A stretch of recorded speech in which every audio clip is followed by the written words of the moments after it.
Hello, my name is Kirk Borger, and I am the director of the Riverview Public Library.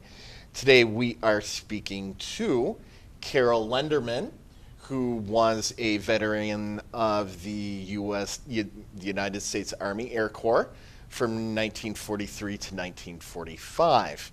He is a resident of Lincoln Park for about 50 years or so. He is the father of a longtime Riverview resident, Sharita Renzi. Sharita Renzi let me know about her father's service, and Sharita has lived in Riverview for 41 years. So what I would like to do is thank you for coming today, Mr. Lenderman, and I'm going to be asking you a few questions about your experience before, during, and after World War II. Where and when were you born? February 10, 1923, Ward, Arkansas. Where is Ward, Arkansas? That's on Highway 67 between Beebe and Little Rock. That's north of Little Rock. Central Arkansas. Right. What were your parents' occupations? Farmer. Farmer. And how many siblings did you have? 2 brothers, 1 sister. Older, younger? I'm the oldest. You're the oldest. What high school did you attend? Beebe, Arkansas. In fact, I caught the grease pig, in the football game. Yeah. Okay, well, now that you're going to bring up that story, okay, there's a football game, and okay, what do they do with this grease pig? Well, what do they do? I don't know why they grease this pig, but anyway, someone had to, they put it there for one of us to catch or try to. That's what my sister tells me. I don't really remember it. I remember a little bit about it. But you caught the grease pig? Right. And did you get a prize for that? $1. $1 From then the car dealer in BB, yes. I went there for 1 year. And then what did you do after the 1 year? I worked in the grocery store, one of the grocery stores, in Butlerville, Arkansas. That's actually where we lived. Butlerville. Is that close to BB? 8 miles. 8 miles, okay. That's all. Southeast. And because my mom was on welfare, I had to go to the CCC camp. So I went in the CCC when I was like 17 and a half years old. If you could tell everybody what CCC stands for? Civilian Conservation Corps? Yeah, yes, it does. That's what you are correct. And what did you do in the Civilian Conservation Corps? Well, I did just what they had everyone doing, keeping the roads up, because the purpose for that was to fight forest fires, so we fought a lot of them. And then after so long, I was promoted to what they call assistant leader. That was like a few dollars more a month and more responsibilities. And then when the leader actually had to leave the CCC camp because I played the guitar, everybody knew me. He recommended me, so they gave me the leader job. But I only had that for 2 months. Then the war hit, and 2 or 3 days later it was closed, that CCC camp, so I had to leave there. You joined the Civilian Conservation Corps in 1939. I don't think everybody is probably familiar as to why somebody, let's see, you were in ninth, you're probably about 15 years old at the time. I was 17. 17, okay, 17 at the yeah. time. Now, why did you go into the Civilian Conservation Corps? Well, like I said, my father, he couldn't find work, and he left. So my mother's brother got us on welfare. Because she was on welfare, I had to go in and see. That was their rule. What was the rule? That I would have to go into the CCC camp. Why? Because you're 17, or? No, because my mom was on welfare. That's all I see, I'm just confused as that, to why. I mean, things are a little different now. I mean, they're not going to send the 17-year-old somewhere without completing their high school. I mean, now. I know. So I guess my question is, why, without completing high school, they're sending you to work for the Civilian Conservation Corps, basically to support your mother and your family? Right, Is that what it was? Yes. Okay. Were you drafted or did you enlist?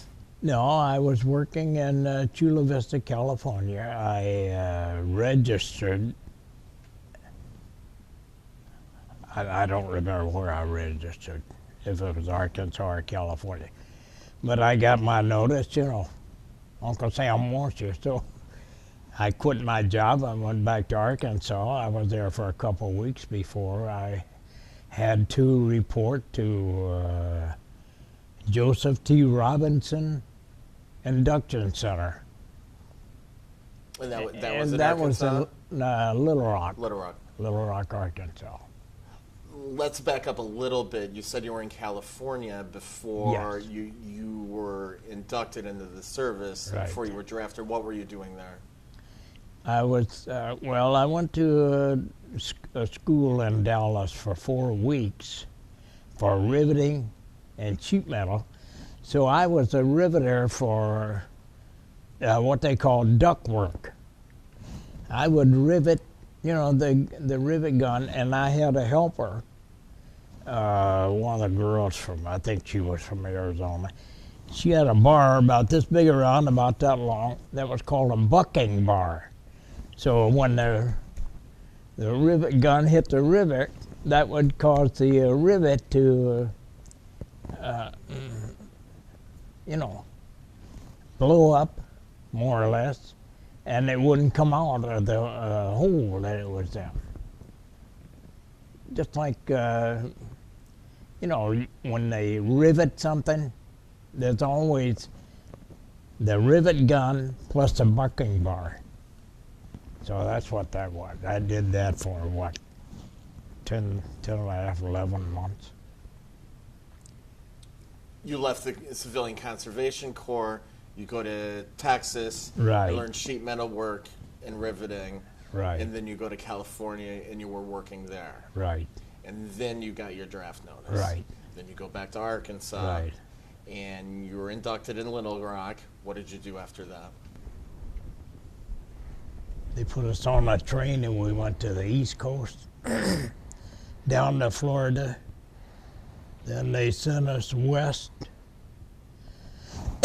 Before we got to the West Coast,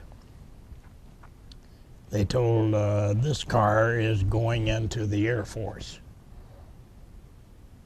And that was a surprise to you. You had no idea what you were doing before that. It was a real surprise to me, yes. Had you ever been in an airplane before? No. No. You didn't know what you were in for, basically. No. I had no idea. Where did you go after that? Well, that was in Biloxi, Mississippi, and for basic training, and then went to Amarillo, Texas. Amarillo, Texas. No, I understand. What did you do in Amarillo, Texas? I'm sorry. Technical school for B-17 bombers. 6 months.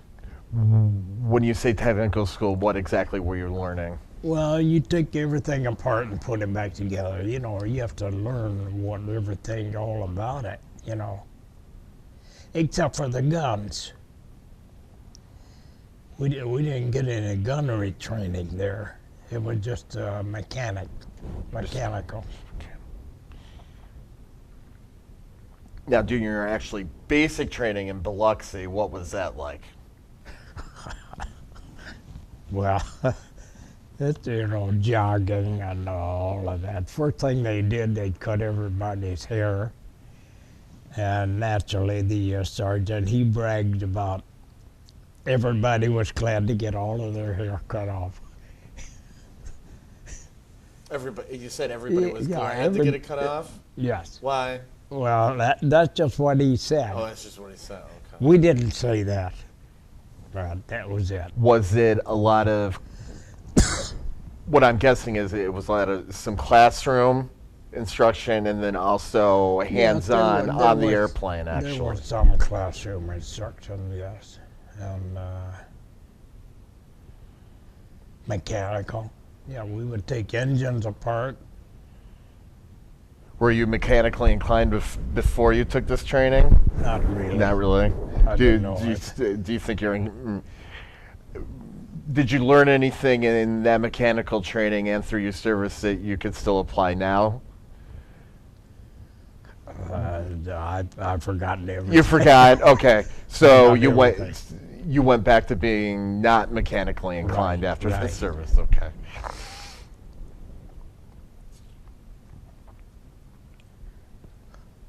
After your 6-month B-17 mechanical training, where did you go? They sent us to. They sent me, and some of us, others, to Seattle, the B-29 Boeing B-29 school. That was 3 months. Was That's it where was it the same kind of thing that you were learning? That you It learned was, to do? it was almost the same thing, but it was more involved, because the B-29 was newer. And that's where I learned to roller skate. You learned to roller skate. Why would you learn to roller skate there? That's all there was to do. Oh, so-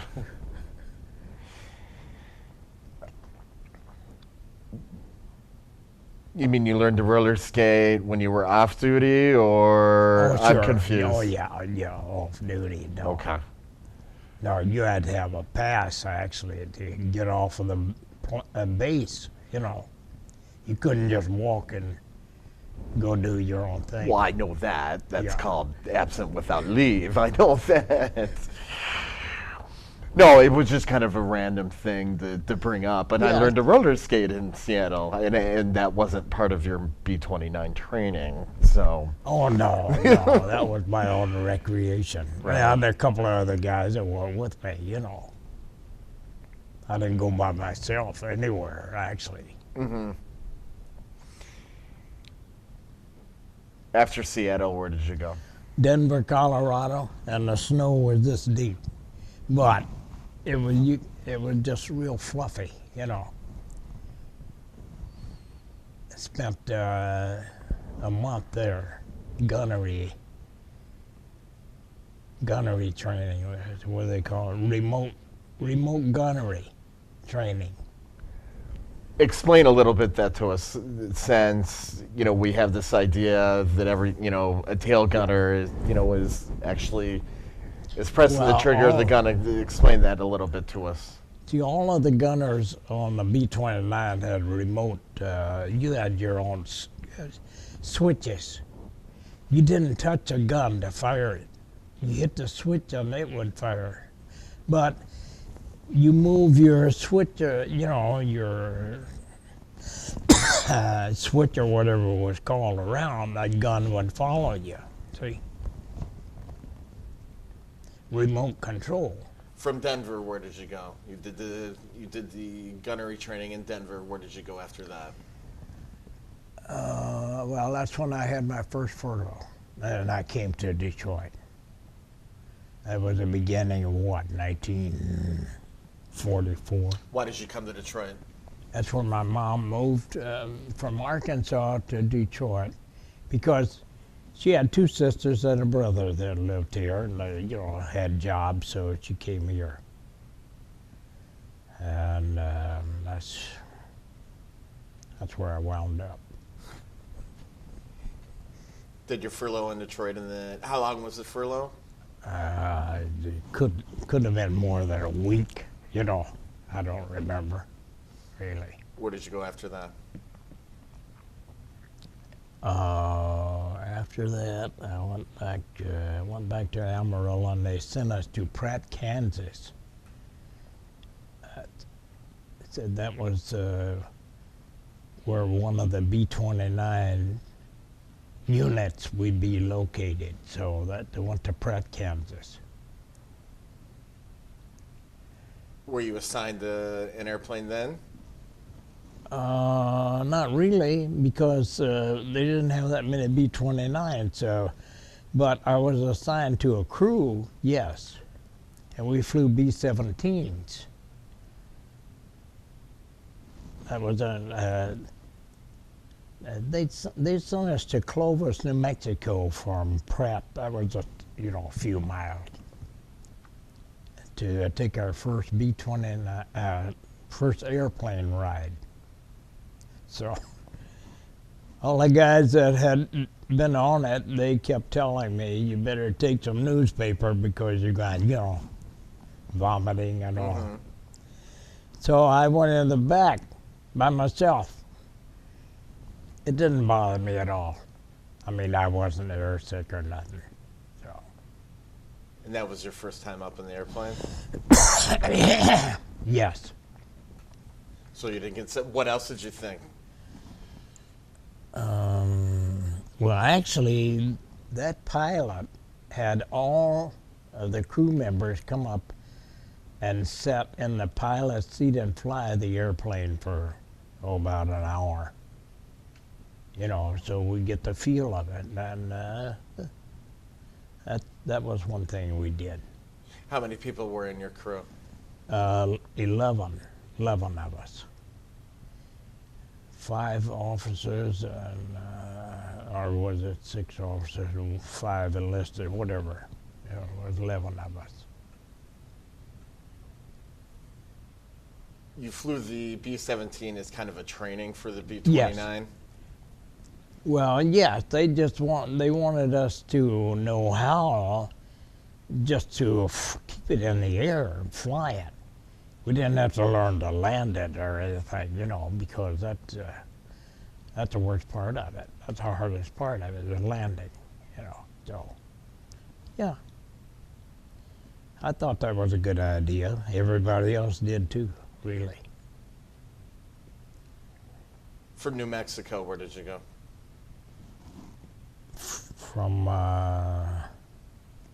Pratt, Kansas. Well, and then you said you flew to New Mexico. No, they sent us to Clovis, New Mexico for our first flight. Oh, okay. Yeah, that's what I it meant. was, yeah. From Pratt, Kansas. Yeah, from Pratt, Kansas, where did you go? Okay. That was 6 months training. Let's see, did they, I think, they sent me strictly to Seattle, Washington for the B-29 training, 3 months. And then to the Denver for the remote control gunnery for a month. And that's when I got my first furlough from Denver.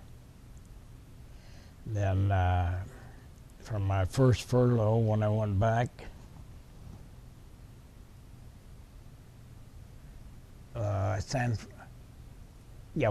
we came back to Pratt. Then they sent us to San Francisco. How long were you there? From San Francisco, they sent me and the rest of the guys that were with me there to Hawaii, Johnson Island, Kwajalein Island, to Saipan. What were you flying? In the regular airliner. Just a regular airliner? Right. You get to Saipan and you get assigned to a B-29, I'm assuming? Yes, yes. How many crew members are on a B-29? There were 11 of us. There's a pilot, co-pilot, navigator. Bombardier, navigator, engineer.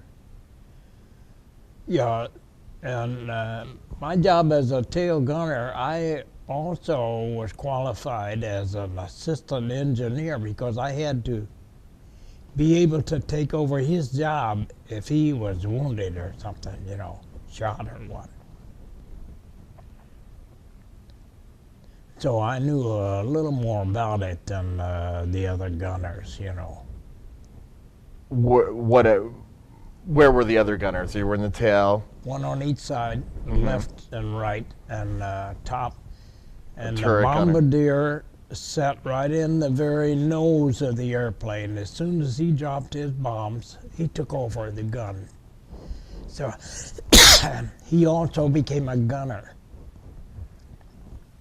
And at Saipan, that's where you were finally getting on the B-29 Right. and doing missions. Right. And let me ask a few questions about that. How was the B-29 different? How was the B-29 different from the B-17? I mean, as far as, what it looks like and that kind of thing. Well, it was quite a bit larger for one thing. And it could be depressurized or pressurized, so you wouldn't have to wear oxygen when you went high, But when we went on a mission, we had to have our oxygen mask and everything, really. But we wouldn't put that on until we got maybe an hour and a half or 2 hours from the target, what they call a target, They wouldn't pressurize it when we were being shot at, you know what I mean?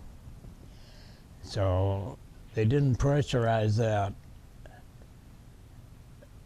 until actually after we dropped our bombs and started back to Saipan. Then they would pressurize it. But I would have to come out of the tail. I had to go, like I'm sitting here, I had to go down and crawl underneath this seat and open my, what they call a bulkhead door. Then I had to close it behind me because that part of the airplane was not pressurized. Then I would go through the center part and close that door, and when I closed that door, then they could pressurize it, and we could take our oxygen mask off. And one other thing I forgot, well, my first duty on a B-29, when I went in the airplane near the tail. Okay, back in the tail, they had a generator. We call it a putt-putt. That was my first job, start that generator. Because so they could start the engines, Then I would have to stay there until they got all the engines started, shut it off, and then go through the center part and close the center door. Then in the B-29, between the center part and the forward part above the bomb bays, there was a tunnel about this large, 40 feet long. You'd have to crawl through it.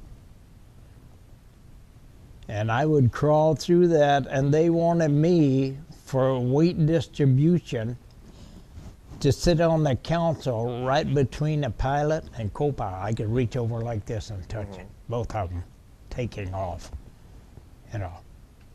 But after we got airborne and all that, I could go back in this, crawl back to the center of the airplane,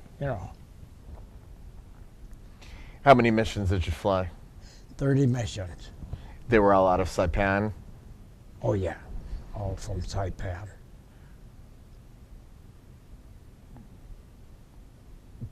Could you tell us your feelings on your first mission? Well, it was, something you think about. When we got to Japan, naturally I couldn't see. I'm just seeing where we were. So I looked around and I saw this Mount Fujiyama. That's snow covered, But I saw that. We went over Tokyo 19 times, and every time I went over it, saw that.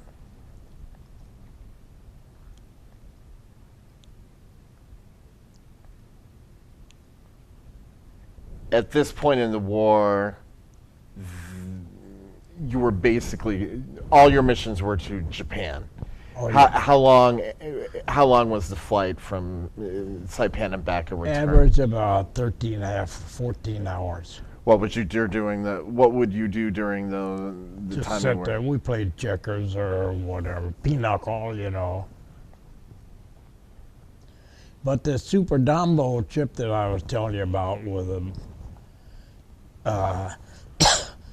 lightning and raining and all of that flight was like 22 hours. We were in the air for 22 hours. Because of the weather? No, because of the fact that we had to be there. If you could explain that to us, because you said that one plane would be assigned to, like, fly a perimeter. Right. Just So explain that to us, please. that was in case one of the planes had to ditch in the water, so we could they could send their location of that plane to the submarine. There were submarines out there waiting to pick us up, and a lot of them did. Just lucky I didn't have to. But, so the reason that flight was so long was because we had to be there before the rest of them started bombing over the bomb run. And we had to stay there until the last plane was out, see? So that's why that was such a long, that was 22 hours. Of course, they gave us food, lunches and whatever. Did you see any planes go down during that mission? Oh, yeah. How many? Well, not that particular mission. Oh, not that, but well, that's what I was asking about. Not that no, particular not mission. That one, no.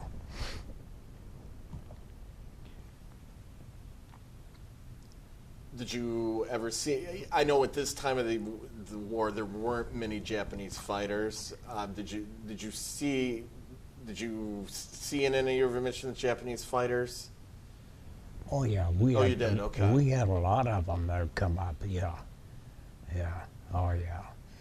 And I think about the third mission, one of them rammed the tail of one of the B-29s and then plunged to the water. And one of the guys on that was from Detroit. So. Yeah, because I know with this, it wasn't so much the Japanese didn't have the planes; it's that they didn't have them. They didn't have the people to fly them at the time, or very. They hadn't gone through a lot of training at the time. Now I'm imagining you're going over these cities and you're seeing a lot of flak coming up as well. Oh yeah. Which was scarier, the fighters or the flak? Both. Both. Oh, there were a lot of fighters there. Maybe not on every mission, but there were a lot. Then every time there was a mission, one of the B-29s was designated, what was it called? Well, the one B-29, or three or four of them, would stay out from the coast of Japan, maybe 35, 40 miles, and just sit there and fly around in case somebody got shot down or had to hit the water. They could radio the position to the submarine out there, see? So, Super Dombo, that's what they call this mission. So we had no bombs. I had guns, that's all. And when we got that trip, we got there, it was pouring down rain. The wind was, I don't know, could have been a hurricane, you know, for all we knew. But anyway, we're just sitting up there floating around like this. He had the flaps down. He had the landing gear down. Now you could imagine, you got the landing gear down, you're over 6,000 feet of water. You know, that was about the worst one. Can you tell us a little bit about your last mission, your 30th mission? That was one of the best, the last one. We went to about 31,000 feet because it was cloudy. But they still sent up phosphorus flak. And if that hit you, I mean, you were done for, you know. But that was a good feeling, oh yeah. You did say that you did do night missions with incendiary bombs, correct? Could you, how much of the city did you, I mean, oh, well, let's go back. Could you name some of the cities that you did fly missions over? Well, I think the only one I was on was Tokyo. Yes. I might have been on 2 or 3 of those. I don't remember. Could you get a sense, just from your vantage point, of what kind of damage that we were doing? Oh yeah. How so? Well, we could see they were burning. You know, people had to be dying from it. And I guess there were a lot of people died from that. Yeah. Yes, there were. Is that something that you thought about as you made these missions? Yeah, when I was there, yes. Is it something you would talk about amongst your crew members? No, you wouldn't talk about that? In fact, I just happened to think. I got into ballroom dancing also. And there was a Japanese lady there. What was her name? I forgot her name now. Anyway, I was dancing with her at one of the dances. And she said she was from Japan. She's going back to Japan to visit her 100-year-old mother. So the next time I saw her, her mother had passed away. But after I had this heart surgery, I was out of the dancing business for a while, so I didn't see her anymore. Yeah, but meeting this Japanese woman kind of brought back all the memories of you flying these missions and... Right. I don't think I ever mentioned to her that, I bombed. It probably wouldn't have meant anything to her anyway, because she probably wasn't even born yet. I don't know. Who knows? Yeah, but it made you think. Yeah. So when we got back to Saipan, we had nothing to do, so they had a shuttle that would go over the island. You know, it was 12 miles long. So I took a shuttle ride, over Saipan. A beautiful island. No snakes. That's what they say in the book where they, still no snakes. What did you do when you weren't on duty? We could go down to the water and go swimming. someone put a big life raft, I don't know, probably 30 feet long and 10 feet wide, anchored it down, and we would swim in there. But we had to wear shoes because you couldn't step on that coral, you know. I'm imagining there wasn't a lot to do on that island No, anyway. there was nothing, really, nothing to do. Well, we did have a movie. You know, we could see the movie at night. Just, I don't know, it was half a block from where we were staying.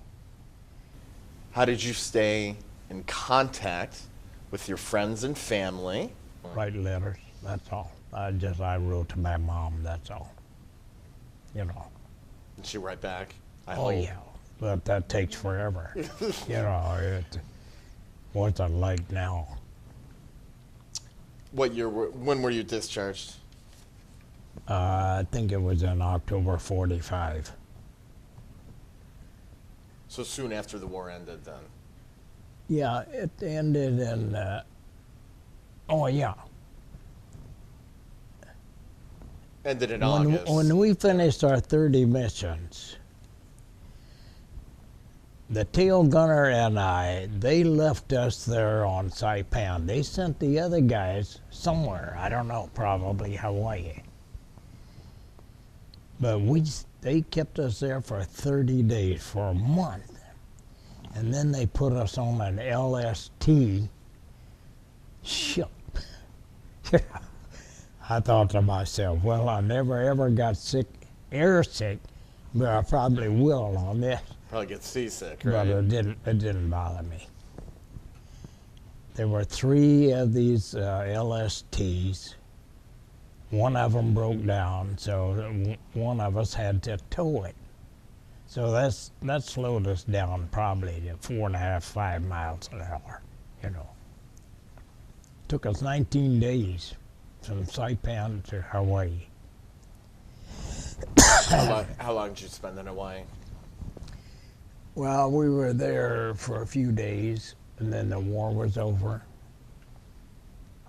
Or how did you feel? I was glad of it, you know, good. We're going home, you know. Yeah, that was a good feeling. From Hawaii, where did you go? South Carolina. I forgot the name of the city. So you went from Hawaii all the way to South Carolina. Yes. No, Seattle, Washington. Oh, Seattle, and then all the way to South Carolina. Right, by train. We went from train. So if anything, you saw most of the country during your military I service. saw a lot of the country, right. Had you been out of Arkansas before? Yes, when I went to California. Well, no. What I meant was when you were younger, had you gone out of Arkansas?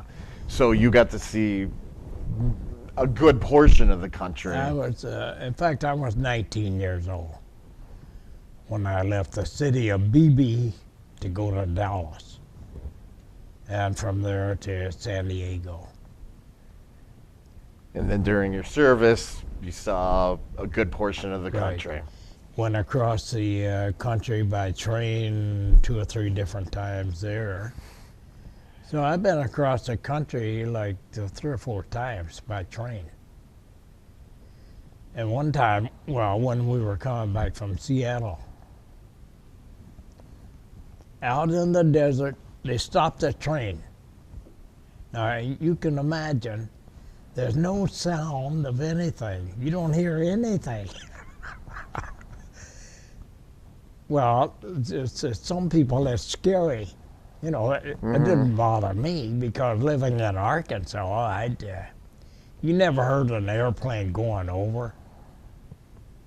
You couldn't, there were no big trucks like now, you know, so. Were you formally discharged in South Carolina? Yes, Where did you go after that? came back to Lincoln Park. Was it easy or difficult to return to civilian life? What was the transition process for you from military to civilian life? Did you get a job right away? Did you go to school?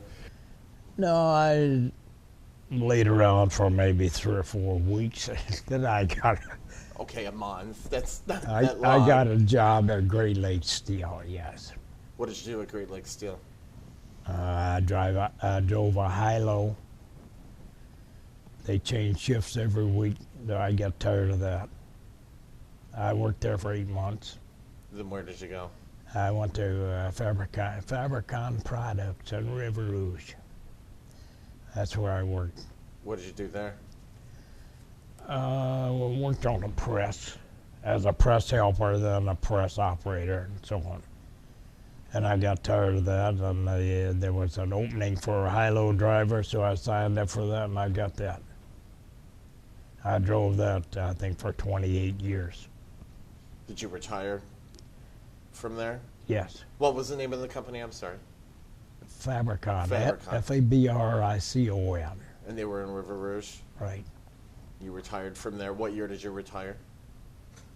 October 84. October 1984. So you've been retired for a while. 29 years. 29 years. What have you done with those 29 years? Played the guitar. Basically. Learned to dance. Learned ballroom dancing.